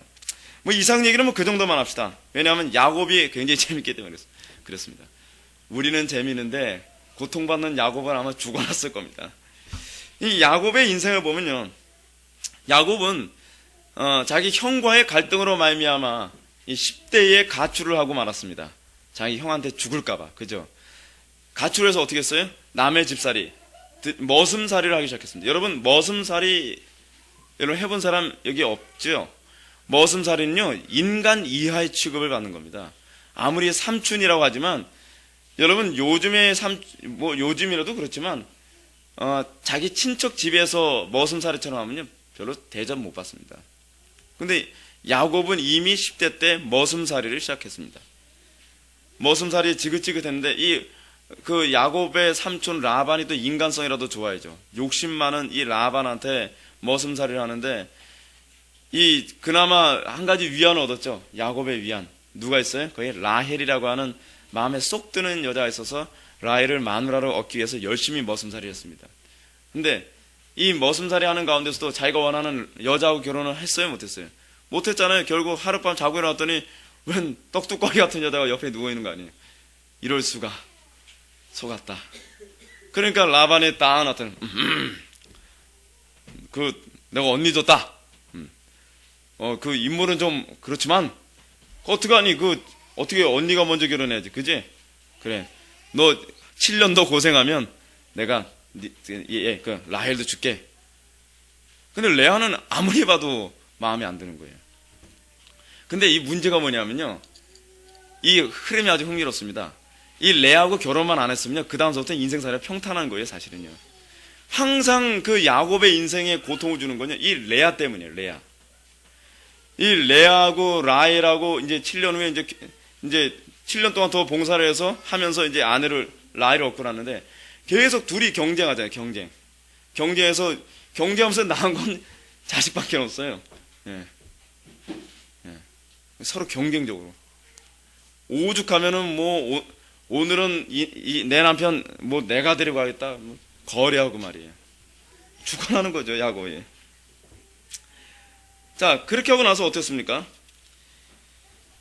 야곱이 여러분 고향 땅을 떠납니다. 고향 땅을 떠난 것도 편하게 떠나지 않습니다. 자기 그 삼촌한테 죽임당할 그런 위기까지 처해서 이제 고향을 떠납니다. 그리고 고향을 떠나서 고향에 도달할 때쯤 되니까 그 다음에 또 뭐가 기다리고 있습니까? 야곱의 형 에서가 죽이겠다고 군대를 또 몰고 오는 거 아닙니까? 여러분, 인생살이 이렇게 힘들게 살아온 사람 있어요? 예? 이만큼만 하더라도 우리를 초월하지 않습니까? 야곱의 인생이 처절합니다. 얼마나 그 형이 자기 죽일까봐 얼마나 공포스러웠는지 그날 밤 하나님의 천사하고 막 죽기 살기로 막 씨름한 거 아닙니까? 자, 근데 이 칼빈이 참 탁월해요. 그리고 나서 고향에 돌아온 다음, 그는 이제 행복하게 살겠다라고 생각했는데, 돌아오고 나서 얼마 후에 자기가 그토록 사랑하던 라헬이 세상을 떠나고 맙니다. 여러분, 자기가 사랑하는 배우자와 헤어지는 것의 충격이 어느 정도인지 여러분 아시죠? 10톤짜리 트럭에 받치는 거하고 거의 충격에 맞먹는 됩니다. 자기가 평생 같이 살아온 배우자가 한 명이 세상 떠났어요. 그 스트레스의 충격이 10톤짜리 트럭에 빵 받치는 충격하고 맞먹는다는 거예요. 그러니까 기껏 고향에 돌아와서 평안한 삶을 살려고 했더니 이제 자기 아내가 세상을 떠납니다. 거기다가 그는 라헬에게서 얻었기 때문에 다른 아들보다 더 사랑했던 아들이, 이제 이 창세기 순서가 이제 여기서 나옵니다. 칼빈은 37장부터 먼저 얘기합니다. 이게 먼저 순서라는 거예요. 요셉이 맹수들에게 찢겨 죽은 것에 대한 거짓 정보를 들음으로써 죽고 싶을 만큼 고통스러운 상태에 떨어지고 맙니다. 여러분, 자기가 정말 사랑하는 아내가 세상 떠났습니다. 그나마 자기가 사랑하는 아들, 자기가 사랑하는 아내가 낳은 아들이 둘이죠. 하나는 요셉이고 하나는 베냐민 아닙니까? 근데 그 둘 중에서 하나가 짐승에 물어 뜯겨 죽음을 당했다고 자기 아들들한테 거짓 소식을 딱 들었으니 그 아버지 살 맛이 있겠냐 말이에요. 인생살이 하고 싶겠어요? 그래서 그 아들의 죽음에 대한 슬픔을 이기지 못하고 그는 오랫동안 슬피 울고 나서 모든 위로를 고집스럽게 물리치고 자기로서는 슬피 울며 아들의 무덤 속으로 내려가는 길밖에 없다고 선언할 정도였습니다. 나 죽었으면 좋겠다. 그러던 중에 다시 창세기 34장으로 다시 내려갑니다. 무슨 일이 생겼냐면 자기 딸이 잡혀서 강간당하는 사건이 또 터지고 맙니다. 미칠 것 같지 않겠습니까? 미칠 것 같지 않겠어요? 그의 아들들이 이에 대해서 또 대담한 복수를 감행합니다. 내 여동생 강간한 놈들 다 죽여버리겠어 해가지고서 말이에요. 그래서 가서 그 부족들 다 죽여버렸어요. 그리고 나니 그 부족과 관련되던 그 같은 씨족들이 가만히 있겠어요? 야곱 그 집안 다 쑥대밭 만들겠다고 하지 않겠습니까? 그것 때문에 또 야곱은 하나님 앞에 위로받기도 좀 다급한 상황인데 하나님께 매달리게 바쁜 겁니다. 아내 죽은 그 슬픔도 덜기도 전에, 자기 아들 죽었다고 생각하는 그 슬픔도 덜기 전에 이제는 자기 가족 전체가 다 죽게 생겨가지고 하나님께 매달리는 거 살려달라고요. 그러니 근심과 슬픔과 혐오가 얼마나 컸겠는가, 칼빈의 얘기입니다. 그런데 게다가 그의 맏아들 르우벤이 자기의 첫 빌하를 또 범합니다. 이거 여러분, 인생살이 이렇게 살아서 어디 뭐 세상 살겠습니까? 자기 마음에 갈기갈기 찢어지는 건 아니에요. 그리고 얼마 후 그 가족은 다시 근친상간으로 또 더럽혀집니다. 근친상간 사건이 유다 사건 나오죠. 이게 창세기 38장에 나오는 건데, 사실 이 사건이 요셉 총리 대신, 요셉이 이제 그 사자한테 물어뜯겨 죽었다는 것처럼 위장되어진 그 사건, 그 근방에 있었던 거예요. 시간상으로 했을 때. 유다가 자기 며느리하고 또 근친상간한 소문이 또 들려옵니다. 여러분, 야곱 이 정도면요, 여러분들하고 야곱하고 비교하면 여러분들 인생살이 참 평탄한 겁니다. 그렇지 않습니까? 여러분요, 정말 인생 정말 평안한 바다처럼 살고 있는 겁니다. 야곱의 인생은요, 저도 야곱의 삶이 이렇게 비참할 거라고 생각을 안 했는데, 야곱이 왜 바로 앞에서 내 인생이 얼마나 험난했다라고 얘기하는지 이제 알 것 같은 거예요. 그 어떠한 재난에도 끄떡하지 않는 강인한 정신을 가진 사람이라도, 칼빈이 얘기해요, 이렇게 부끄러운 일이 계속 일어난다면 어쩔 수 없이 좌절을 겪을 것입니다. 그의 생애의 종말이 가까울 무렵, 자기 자신과 가족들의 굶주림 해결하고자 애쓸 때 또 한 가지 재난의 소식을 접하게 됩니다. 무슨 소식이죠? 온 땅의 기근. 젊었을 때야 가족들 몰고서, 야, 요번에 애굽으로 내려가자, 야, 요번에 그랄로 내려가자, 그럴 게 아니에요. 그죠? 근데 이제 노년에 거동하기도 힘들어 죽겠는데, 이제 이 대가족들을 데리고서 이제 어디로 또 이주하냔 말이에요. 그렇잖아요. 비참한 거예요. 비참한 거예요. 네. 근데 이런 상황에서 이제 자기의 이 식량 문제를 해결해서 또 아들들을 또 보내지 않습니까? 애굽에 양식이 많다 그러더라. 이제 야곱이 노년에 그 노구를 이끌고 또 이주하기 힘드니까 지금 그 기근 심한데 거기에 눌러 앉아 있는 겁니다. 그러면서 자식들을 보낸 거예요. 그랬더니 자식들을 애굽에 보냈더니 어떤 현상이 나타납니까? 자기가 가장 사랑한다고 하는 베냐민이 감옥에 갇혔다는 소리가 또 들려오는 거예요. 형제들이 올라왔는데, 아버지 죄송합니다. 요번엔 베냐민이 애굽의 그 총리가 우리의 무슨 잘못된 걸 자꾸 꼬투리 잡아가지고 베냐민을 감옥에 가둬버리고 말았습니다. 그러니까 여러분, 성경에서 뭐라고 얘기합니까? 내가 너무 오래 살았구나. 내가 너무 오래 살았구나. 내가 빨리 이 음부로 내려갔어야 되는데 내가 너무 오래 살았구나. 여러분, 우리가요, 노년 됐다고 해서 평탄할 거라고 절대 생각하지 마십시오. 정말 하나님께 복받은 사람은 어떤 사람이 복받은 사람이냐면요, 매 순간순간마다 하나님 의지하지 않으면 내가 제정신을 못 살겠다 할 만큼 항상 우리가 하나님 의존하는 것이 몸에 배이도록 주님의 인도를 받는 사람이 진짜 복받은 사람인 것을 믿으시기 바랍니다. 오늘날 우리는요, 하나님 의지하지 않아도 사는 것이 마치 복인 것처럼 그렇게 가르치는 시대에 살고 있습니다. 그래서 어떻게 해요? 돈 많이 버십시오. 네. 최대한 성공하십시오. 그래서 뭐 하려고요? 그래야 하나님 의지하지 않고 살려고요. 그렇지 않아요? 그래서 욕심을 있는 대로 부리면서 다른 사람의 가슴을 찢어놓는 한이 있더라도 돈이 모을 수 있는 대로 차곡차곡 모으고, 그죠? 온갖 수단과 방법을 가리지 않고 성공하고 출세하려고 하고, 그리고 어떻게 해요? 편안한 쪽만 자꾸 찾으려고 하고, 하나님 의지하지 않고서 평탄하게 살 것만 자꾸 찾아달라고 하지 않습니까? 그게 신앙 아닙니다. 그거 다 개떡 같은 신앙입니다. 개떡 같은 신앙. 오늘날 그거를 신앙이라고 해요. 그 기복 신앙도 신앙이에요. 근데 그 신앙은 거짓 신앙이라는 차원에서는 신앙이 아니라고 얘기하는 거예요. 근데 우리는 기복 신앙이라도 있으면 그 신앙이라고 한다는 거예요. 그래서 그 기복 신앙 때문에 부르짖고 주야 주야 하면 기도 많이 한다고 또 칭찬을 해요. 그게 신앙이 아니라니까요. 매 순간마다 하나님 의지하지 않으면 내가 살 수 없다고 하는 그 고백. 그래서 여러분, 우리 신앙의 선배들이 항상 했던 고백이 무엇입니까? 매 순간마다 하나님만이 나의 등불이요, 나의 반석이요, 나의 요새요, 나의 피할 바위시라고 고백하는 것 아닙니까? 다윗의 일평생 삶을 봅시다. 그의 삶은 좀 형통한 것 같지만 그의 매 순간은 이래요. 매 순간마다 하나님 의존한 삶이었어요. 매 순간마다. 제가 이제 좀 단편적인 아주 중요한 소스를 하나 드리겠습니다. 다윗과 이 사람들의 차이가 하나 있다면, 그 사람들의 삶은요, 다윗 같은 경우는요, 매 순간마다 하나님을 의존함으로써 우리가 하나님의 필요를 느껴야만 움직이는 삶이 아니라 항상 하나님의 필요를 먼저 우리가 앞서가면서 구함으로써 그런 필요를 느껴야 될 만큼 고통스러운 상황에 우리가 거하지 않는다는 사실입니다. 이게 청교도들이 추구했던 삶입니다. 청교도들이 뭐라고 얘기해요? 평소에 기도를 많이 한 사람은, 평소에 하나님을 많이 의존한 사람은 하나님 많이 의존해야 될 만한 일이 생기지 않는다는 겁니다. 하나님께서 왜 우리들에게 자꾸 이런 식으로 해야만 하겠습니까? 그의 자녀들 고통받게 하는 게 하나님의 취미생활입니까? 절대로 그렇지 않습니다. 근데 문제는 무엇이냐면 우리는 조금만 좀 잘 돼도 교만해집니다. 조금만 좀 형통하고 평탄해도 우리는 기도생활 자체가 진지해지지가 않습니다. 우리의 삶 자체가 이기적으로 되어집니다.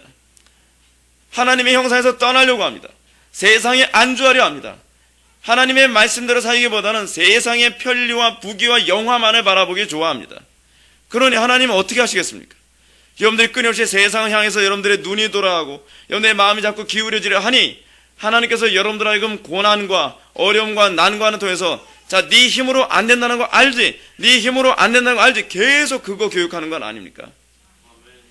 다윗은 어렸을 때부터 그 훈련 잘 된 사람입니다. 다윗은 어렸을 때부터 양을 치는 가운데서도 운으로 살아간 사람이 아니라 양 한 마리를 지키는 것조차도 하나님을 의존했던 사람입니다. 그런 사람이 왕이 됐으니 그 나라가 얼마나 복된 나라입니까? 여러분, 정말 복되다라고 하는 것은 이렇습니다. 정말 하나님만 두려워하는 사람이 부모가 된 그 가정은 정말 복되다는 걸 여러분 믿으시기 바랍니다. 하나님만 의존하는 사람이 시장이 됐다면 그 시는 정말 복된 시라는 걸 여러분 믿으시기 바랍니다. 하나님만 의존하고 매 순간마다 고난을 겪어야만 기도하는 사람이 아니라 평탄할 때도 하나님만 의존하고 하나님께 모든 것을 구할 줄 아는 사람이 대통령이 된 나라, 그 나라야말로 정말 복된 나라인 것을 믿으시기 바랍니다. 머리 좋은 사람 대통령 되는 나라가 좋은 나라 아닙니다. 돈 많은 부모님 밑에서 자라는 그 자녀가 복된 자녀 아닙니다. 제가 사실은 어렸을 때 우리 집안이 너무 경제적으로 어렵기도 했고 또 저희 작은 아버님 댁이 아들이 없는 거나 다름없는 상황이다 보니까 저를 이제 그쪽에서 양자로 이제 달라고 했던 적이 있었다 그럽니다. 하마터면 저는 같은 김씨 집안이지만 야곱 같은 처지 될 뻔했습니다. 근데 우리 부모님이 가끔가다 그런 얘기 하세요. 야, 네가 그때 거기 가서 살았으면 풍요롭게 살았을 텐데, 그리고 공부하고 싶은 만큼 공부할 수 있었을 텐데, 물질적으로도 그렇고. 근데 저는 그거 별로 부럽지가 않아요. 전혀. 제가 개인적으로는요, 정말 하나님을 경외하는 부모를 두고 하나님을 경외하는 그 부모 밑에서 자라게 됐다는 것이 저에게 최고의 복이고 최고의 자랑이라고 저는 생각을 합니다. 이 땅에서 여러분들이 나중에 부모가 이 자리에 앉아있는 젊은이들이 다 부모님이 됐을 때 여러분들은 자녀들한테 그런 고백을 들을 수 있게 되길 바랍니다. 여러분들이 정말 나는 우리 부모님의 하나님만 경외하기 때문에 그 하나님만 경외함으로써 오게 되어지는 그 부유함 가운데 거하게 되었다. 여러분, 오늘날 우리나라 안에서 나타나는 가장 심각한 문제는 뭐냐면 하나님을 경외하는 사람들이 사회 전 영역을 장악하고 있지 못하다는 것입니다. 야곱의 삶은요, 정말 어떻게 보면 참 비참한 삶 아니었습니까? 근데 이것을 통해서 하나님께서 그에게 길들이려고 했던 것이 무엇이냐면 현실에 안착하는 삶을 살지 않도록 하려고 하는 것이 하나님의 그 섭리의 목표였습니다. 야곱은요, 사실은 그래 야곱이 이렇게 비참한 삶을 살 수밖에 없었던 것이 뭐냐면 야곱의 타고난 본성 자체가 이렇게 다루지 않으면 말을 들어먹지 않는 사람이에요. 그렇지 않아요? 야곱의 삶 자체가 어찌하든 자기 욕심 채리면서 살려고 하는 것이 야곱의 성격이었기 때문에 끊임없이 영원한 내세에만 바라보며 살도록 만들려면 그의 약삭빠른 성격을 이렇게 꺾으셔야만 했거든요. 꺾으셔야만. 그러므로 13절 보게 되면 족장들은 영생을 바라보았음이라고 얘기하고 있는 것을 보십시오. 이 거룩한 족장들이 하나님께로부터 복된 삶을 구했다는 것이 분명한데 그렇다면 그들은 그 복된 삶을 이 땅의 삶이 아닌 다른 것으로 보았던 것이다. 사도는 이 점을 아주 멋지게 보여주고 있다. 믿음으로 아브라함은 이방의 땅에 있는 것 같이 약속의 땅에 거류하여 동일한 약속을 유업으로 받은 이삭 및 야곱과 더불어 장막에 거하였으니 이는 그가 하나님이 계획하시고 지으실 터가 있는 성을 받았습니다. 다음 패러그램을 보게 되면 그들이 바라본 것이 다른 곳이 아니라 바로 이 땅에서 이루어질 소망이었다면, 그렇죠? 이 땅에서 이루어질 소망이었다면 이루어지지도 않는 약속을 계속해서 바라본 그들의 처사는 정말이지 목석보다 더 어리석은 짓이었을 것이다. 한마디로 얘기하면요, 사기당한 거예요. 그렇게밖에 해석이 안 되지 않습니까? 여러분, 아브라함이 그의 생애 동안 하나님께 약속받았어요. 하나님께서 거창하게 나타나가지고 말이에요, 짐승을 쪼갠 짐승 사이로 막 불 가운데로 지나가고 막 엄청난 약속을 하셨단 말이에요. 근데 아브라함이 받은 게 뭐가 있어요? 그렇잖아요. 아브라함이 받은 거라고 기껏해야 막벨라 그 동굴 하나밖에는 남기고 게 없어요. 가나안 땅 유업으로 준다고 하나님은 거창하게 얘기했는데, 만약에 아브라함이 그 내세에 관한 그 믿음이 없었다면 아브라함이 죽을 때 하나님은 고백했을까요? 나 사기당했다.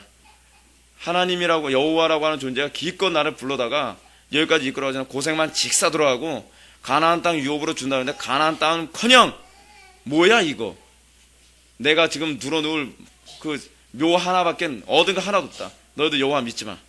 그러지 않았겠습니까? 근데 아브라함이 그렇게 고백하지 않았어요.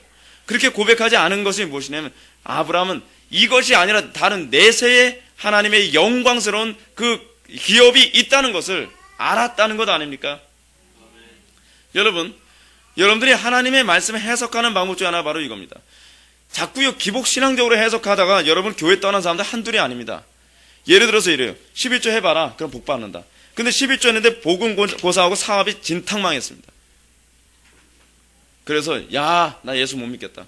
예수 믿으면 복 받는다고 얘기하고, 예수 믿으면 사업 성공한다고 얘기하고, 예수 믿으면 뭐가 잘 되고, 요한 2서인가요? 요한 3서에서 얘기하는 것처럼 내 영혼이 잘 된 같이 범사가 잘 된다 하는데, 범사가 잘 되기는 뭐가 잘 돼? 난 예수 안 믿어. 여러분, 그러면서 교회 떠난 사람들 한둘이 아닙니다.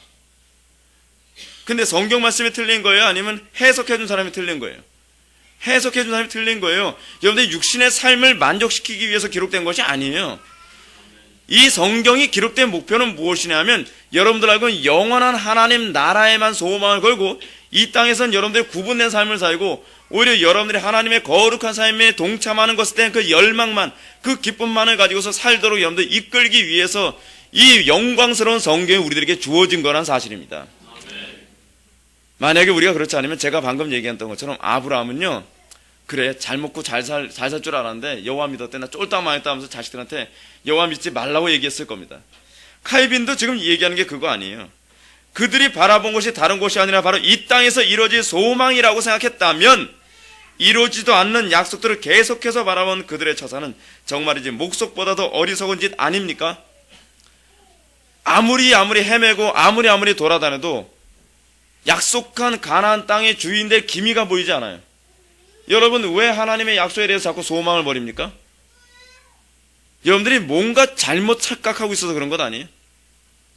아이고, 이렇게 하나님께 헌신하면 우리가 사업에 성공할 줄 알았는데 점점 어려운 일만 보이는 거예요. 그러니까 약삭빠르게 신앙생활 하는 사람들이 이래요. 더 이상 내가 성경대로 살다가 내가 망하겠다. 여기까지만, 이젠 종교를 바꾸자. 그리고 여기까지만, 이제는 말씀대로 살지 말고 좀 적당히 타협하자. 그거 아닙니까? 여러분, 요즘 한국교회가 왜 타락했는지 아십니까? 다 항상 하는 소리를 얘기합니다. 김 목사, 나도 성경대로 해봤어. 근데 하니까 안 되더만. 안 되긴 뭐가 안 돼요? 안 되는 것이 하나님의 뜻이면 안 돼야 되는 것 아닙니까? 근데 자꾸 육신적인 어떤 성공, 목회의 성공, 교회가 커지는 것, 그것이 성경에서 우리에게 약속한 것이라고 생각하면 곤란합니다. 아더 핑크 같은 사람은요, 교인 몇 명 놓고서 설교하고 세상 떠난 게 그의 인생의 답니다. 그의 인생은 의미가 없는 겁니까? 여러분들이 성경을 그런 식으로 해석하지 말라는 거예요. 여러분들이 하나님 말씀대로 살면 사업에 성공하겠지. 전 여러분한테 그거 약속한 적 없습니다. 성경도 그거 약속한 적 없습니다. 여러분, 하나님의 말씀대로 사는 삶이 여러분들 삶이 형통한다, 출세한다, 성경은 그거 약속하지 않습니다. 제가 지금 목회를 하면서 제가 여러분한테 한 가지 말씀드리고 싶은 것 중 하나는 뭐냐면, 여러분들이 우리 교회가 급성장해서 엄청난 대교회가 될 것이라고 하는 기대감 가지고 우리 교회 왔다면 일찌감치 접으십시오. 전 그거 여러분한테 장담한 적 없습니다. 그거는요, 하나님 마음입니다. 중요한 건 뭐냐면, 이렇게 목회했더니 된다, 안 된다가 아니라, 이렇게 목회하는 것이 하나님의 뜻이라면, 이렇게 목회하다가 망하면 망하는 겁니다. 그렇다고 실패한 거 아니라는 거예요. 어떤 분은 이렇게 삽니다. 정말 어떤 영광스러운 그 목사님은요, 어느 교회에서 한 교회에서 목회를 하시는데, 성경대로 목회하다가, 나중에 그 교회에서 쫓겨났습니다. 그 목사님은 실패한 목사님일까요? 아니에요. 하나님의 다른 계획이 있었던 거예요. 그것을 통해서 더 하나님의 그 영광스러움을 더 많이 경험하고 그의 믿음이 하나님에 대해서 더 깊어지고, 우리는 자꾸 성공했냐 실패했냐, 뭐가 잘 됐냐 안 됐냐, 득이 됐냐 손해가 됐냐, 자꾸 그런 식으로 신앙생활 하니까 자꾸 실망한다, 자꾸 실족했다, 자꾸 그런 소리 나오는 겁니다. 여러분, 우리가 순교자 열전 다시 한번 좀 묵상해 볼 필요성이 있습니다. 거기서 만약에 그런 식으로 여러분 생각했다면 순교할 수 있는 사람 하나도 없습니다. 그렇지 않아요? 하나님 말씀대로 산다고 했는데, 순교는 점점, 이 교회 핍박은 점점 줄어드는 것이 아니라 어떻게 해요? 점점 심해져 가는 거예요. 점점 심해져 가는 거예요. 기도를 하면 할수록 더 심해져 가는 거예요. 핍박이. 순교자의 숫자가 점점 더 늘어나는데, 그렇다고 해서 세상 사람들이, 하나님께서 세상 사람들의 마음을 딱 움직여서, 권력자들의 마음을 딱 움직여서 그걸 풀어주시는 것이 아니라, 여러분 한번 생각해 봤습니까? 여러분, 갈리귤라라고 하는 이 로마 황제가 얼마나 잔인한 황제인지 여러분 아십니까? 갈리귤라는요, 자기에게 배반한 사람이나 기독교인들을 박해할 때 자기의 얼굴에 생긴 동전을 불에다 딱 빨갛게 달궈서 그 입에다 집어넣어서 죽인 사람이에요. 갈리귤라가 그렇게 잔인한 사람이었습니다. 자, 그렇다면 여러분들이 기독교인들이 어떻게 기도했을까요? 주여, 이런 갈리귤라와 같은 이런 황제가 정권 잡지 않게 해달라고 기도 안 했겠습니까? 했을 거예요, 틀림없이. 근데 갈리귤라 다음에 황제가 누가 됐어요? 네로가 됐잖아요, 네로. 더 심한 놈이 됐어요. 그렇다면 여러분, 제가 여러분한테 질문 던지고 싶어요. 그래도 여러분 예수 믿을 생각 있어요? 여러분 마음대로 안 되는데요, 여러분들은 내 마음대로 돼야 복이라면서요, 그것이 신앙 좋은 거라면서요, 여러분들이 계획한 대로 성공하고 출세하고, 예? 그런 것이 좋은 신앙이라고 생각하는 이 사회에서 그런 형태를 보면서 오늘날 우리 한국교회 교인들의 신앙생활의 태도를 보게 되면, 하나님 없다, 하나님이 있다면 어떻게 갈리귤라 다음에 황제 된다는 놈이 저런 놈이 되냐, 우리의 기도가 뭐 응답되기라도 하는 거냐, 그러지 않았겠습니까? 그런데 하나님께서는 그렇게 하셨단 말이에요. 우리가 성경을 통해서 묵상해야 될 건 이겁니다. 우리가 기도 더 많이 하면 어떤 면에서는 더 형통한 일이 안 생길 수도 있습니다. 우리가 기도를 더 많이 했기 때문에, 또는 우리가 하나님 말씀을 더 순종하기 때문에 직장에서 인정받고, 무조건 여러분들 직장에서는 인정받고 여러분들 나중에 잘 될 것이냐? 장담 못합니다. 그렇게 될 수도 있고 안 될 수도 있습니다. 여러분들 이렇게 얘기하실지 모릅니다. 저 하나님 말씀대로 살았더니요, 집안에서 핍박이 점점 더 심해지는데요, 하나님 말씀대로 살았더니요, 직장에서 좀 잘렸어요. 하나님 말씀대로 살았더니요, 사는 게 더 힘들어요. 먹고 사는 것 자체가 힘들어졌어요. 하나님 없는 거 아닙니까? 하나님이 없는 게 아니라 하나님의 그 약속을 여러분들 착각하고 있는 겁니다. 하나님의 약속을 하나님의 말씀대로 이해하고 있는 것이 아니라 잘못 이해하고 있는 것 뿐입니다. 그리고 하나님은 여러분들에게 약속한 것은 육신의 번영이 아니라 그것보다 더 좋은 것을 주시길 원하신다는 것을 믿으시기 바랍니다. 아멘. 그들은 놀라울 정도로 그리스도의 영광에 참여하게 되었습니다. 그리스도인들을 그토록 심각하게 핍박하고 박해하고 죽였던 네로조차도 섬찟할 정도로 그들의 모습에서 그리스도의 영광이, 그 죽은 시체대로 그래서 그리스도의 영광을 본 겁니다. 사자들한테 물어 뜯겨서 머리만 남은 그 얼굴에서 평안한 그리스도의 얼굴을 본 겁니다. 네로는 즐길 수가 없었다래요. 그거 보면서 막 그 고통에 막 그 일그러진 얼굴을 봐야 그 머리만 굴러다니는 그 얼굴 보면서 희열을 느끼는데, 그들은 순교라는 순간에서도 찬송을 부르면서 순교를 당하고 있는 거예요. 그들은 순교당하고 있는 그 사자들이 물어뜯게 나올 때 막 쫓겨다니고 뭐 도망다니고 그래야지 야 죽여라 죽여 그런 환호할 만한데 사자가 물어뜯으러 오면 그냥 가만히 그냥 있으면서 그냥 물어뜯겨서 그냥 죽어주는 거예요. 네로가 재미가 없다는 거예요. 야 더 집어넣어 더 집어넣어 재미없다 더 집어넣어. 근데 그 사람들 죽으면서 찬송을 부르고 있는 거예요. 죽은 시체들 얼굴을 보니까 얼굴은 다 평안한 얼굴을 다 가지고 있는 거예요. 야 무섭다 다 치워버려라. 그들은 육신을 잃었을지 모르지만 그들은 하나님의 영광을 소유하게 된 겁니다. 가장 귀한 걸 얻은 겁니다. 오늘날 교회에서 왜 이것을 가르치지 않습니까? 생명보다 더 귀한 하나님의 영광을 소유하게 되는 것, 이것이 바로 예수 믿는 것이라는 것을 왜 가르치지 않습니까? 세상 사람들도 다 소유할 수 있는 것, 그것에 집착하라고 교회가 과연 존재할까요? 지금 칼빈은 족장들이 바라봤던 것은 우리들이 바라본 것과 동일한 것을 바라봤다고 얘기하고 있는 것입니다. 그래서 14절 보면 죽음 이후의 영생이 삶의 목표였다라고 얘기했습니다. 족장들이 이 땅에서의 삶 속에서 수고하는 동안 미래의 복된 삶을 그들의 목표로 삼았다는 것이 분명히 드러났습니다. 만약 야곱이 더 높은 축복을 바라지 않았다면 어째서 그가 장자에 걸릴 이렇게 위험에 무릅쓰면서 추구했겠는가? 뭐 이런 얘기를 나오고 있는데 어느 부분에서 뭐 칼빈의 그 어떤 성경 해석에 대해서 동의할 수 없는 부분도 있긴 하나 칼빈이 전체적으로 말하는 의도에서는 우리는 정말 볼만한 것이 창세기 49장 18절입니다. 야곱이 죽으면서 그가 말했던 자신의 의도, 여호와여 나는 주의 구원을 기다리나이다. 그가 죽어가면서 나는 주의 구원을 기다리나이다 라고 죽어가고 있습니다. 그렇다면 야곱은 이 땅에서의 구원을 바라봤다는 겁니까? 아니면 내세의 구원을 바라봤다는 겁니까? 내세의 구원을 바라봤다는 겁니다. 야곱이 죽음이야말로 새 생명의 시작이라는 것을 깨닫고 있지 않았다면 자기가 죽어가고 있는 것을 알고 있는 상황에서 도대체 무슨 구원을 더 기다릴 것이 있겠느냐 하는 것입니다. 사랑하는 성도 여러분, 이 땅에서 여러분들은 무엇을 기다리면서 하루하루 순간순간을 살아갑니까? 육신의 번영과 성공과 출세를 위해서 여러분 살아갑니까? 여러분, 제가 이런 식으로 여러분들 얘기해드리고 싶습니다. 제가 요즘에 기도를 하면서 이렇게 기도를 합니다. 목회를 하면서 하나님 말씀에 목회를 하는데 잘 안 된다 했을 때요, 부흥을 달라 또는 교회가 살 길을 열어달라라고 기도하기보다는 이제는 어떤 식으로 기도해야 되겠다라는 것에 관한 묵상의 깨달음을 얻게 되었냐면, 하나님 아무리 어려워도 타협하지 않게 해주십시오. 아무리 어려워도 말씀대로 목회할 수 있게 해주십시오. 그렇게 기도를 하게 되더라고요. 이제는 제 묵상의 방향이 또 바뀌었습니다.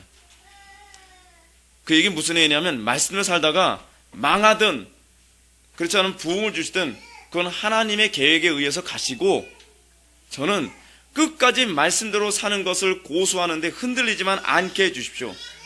그것이 제 기도의 제목이 됐습니다. 저는 사업하는 지체도 있습니다. 그리고 여러분 장래일을 위해서 여러분들 기도하는 지체도 있습니다. 어떻게 기도하셔야 되냐면, 하나님 어찌하든지 사업할 수 있는 돌파구 열어주십시오 라고 기도하지 마십시오. 여러분들이 기도하는 방법이 무엇이냐면, 하나님 아무리 어려움이 있어도 제가 말씀대로 이 사업을 하는 데서 믿음 흔들리지 않게 해주십시오. 그렇게 기도하십시오. 직장생활하면서도 가정생활하면서도 그겁니다. 하나님 우리 가정 복음화되게 해주십시오. 그것도 굉장히 중요한 기도 제목입니다. 우리 가족들 빨리 예수 믿게 해주십시오. 굉장히 중요한 기도 제목입니다. 그러나 여러분들이 그 이전에 항상 전제되어야 될 것이 뭐냐면, 하나님 아무리 어려워도 내가 말씀 타협하지 않게 해주십시오. 내가 진리대로 사는데 조금도 흔들림이 없이 일관성 있게 그 길 나아가게 해주십시오. 우린 기도를 그렇게 해야만 합니다. 우리가 얼마나 기도를 많이 잘못했는지 제가 요즘 또다시 묵상하게 됐습니다.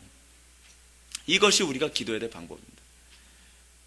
전 요번에 순교자 열전에서 라한성 교수님이 그 말씀하셔서 그 내용이 저한테 머리에 가서 박혔어요. 그 사람들 순교를 앞두고 있고 항상 순교의 공포 가운데 있는 상황에서도 기독교인들의 기도의 내용은 이것이었다. 하나님 정직하게 살게 해주십시오. 하나님 손해보더라도 말씀대로 살게 해주십시오. 하나님 간음하지 않게 해주십시오.